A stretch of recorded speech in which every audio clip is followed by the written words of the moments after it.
बधाई हो तुके जुड़वा बच्चा भइल बा। वो तो होखाई के लगत काहे से हम दोनों तरफ से कहले रहनी।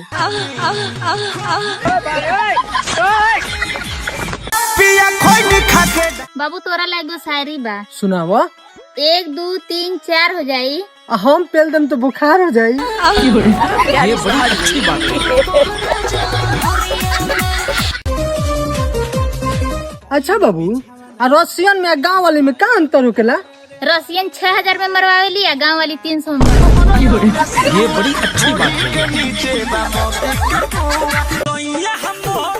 बाबू तोरा लागे शायरी बा। सुनावा। पीछे कुआं आगे खाई। एक भी पेलम तो बार बार दिखाई।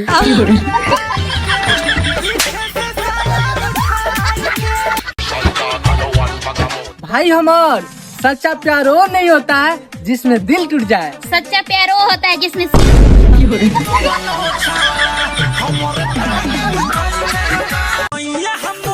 क्या सोचता नहीं रहूगा। जानता रू दुनिया में तो सब के अपन बा, लेकिन कोनो देख नहीं।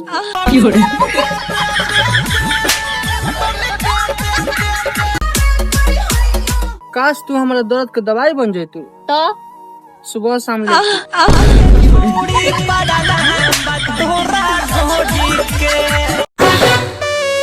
बाबू, मच्छर और बॉयफ्रेंड में का अंतर होकेला?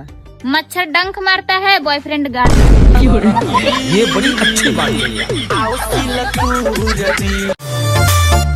भाई हमार लड़का सन के पास हो गला मुच्छी और लड़की सन के पास चुची।